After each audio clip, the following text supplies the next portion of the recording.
Hi guys! Welcome to my YouTube channel.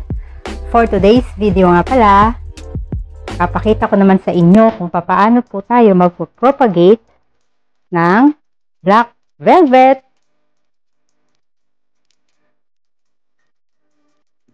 Okay guys, first, ingatan po natin yung ating halaman. Yan. Kukunin natin siya sa paso. Dahil maliit na po yung paso niya, ilipat na natin siya sa medyo malaki. Yan. So, ihiga po natin para sa ganon, hindi po maputol or hindi po mabali yung kanyang mga ugat. And dahan-dahan lang po natin siyang iangat or hatakin. Yan.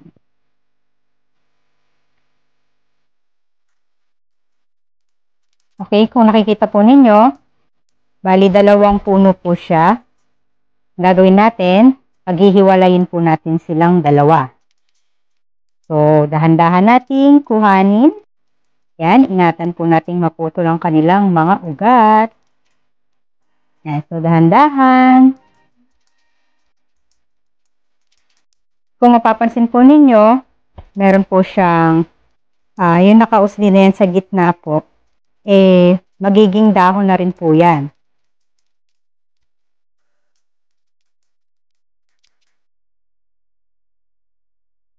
Ito pong nasa pinakagitna niya guys, magbubulaklak na po siya.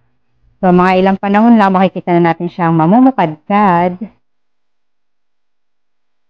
Ito na po yung ating paso. Yan, hinahalo-halo ko lamang po yung ating lupa. So dito po natin siya ililipat sa medyo malaki. Yan.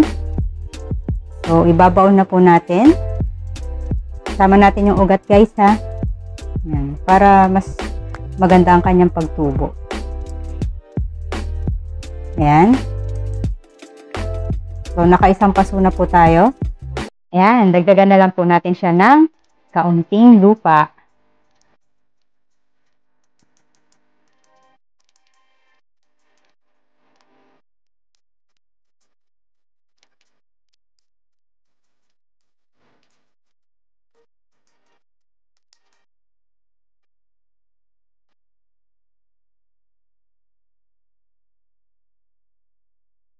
Diligan na po natin siya or gamitan po natin ng spray.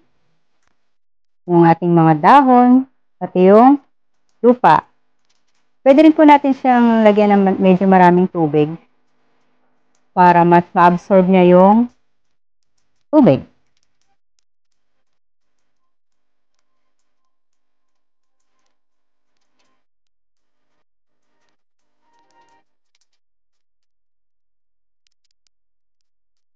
Ito na po yung ating pangalawang paso. So, lalagyan na natin dito yung iniwalay nating isa pa. Yan po. Ganyan lang po. Medyo mababaw lang ang pagkakapaun natin sa kanya. Mga 1.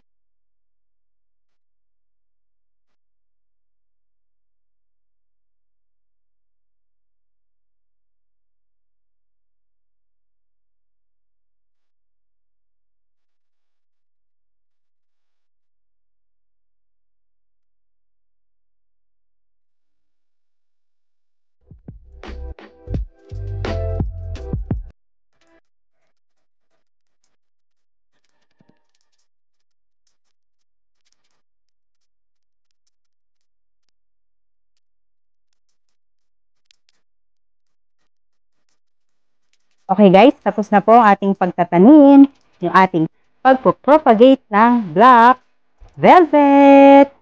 Ayan.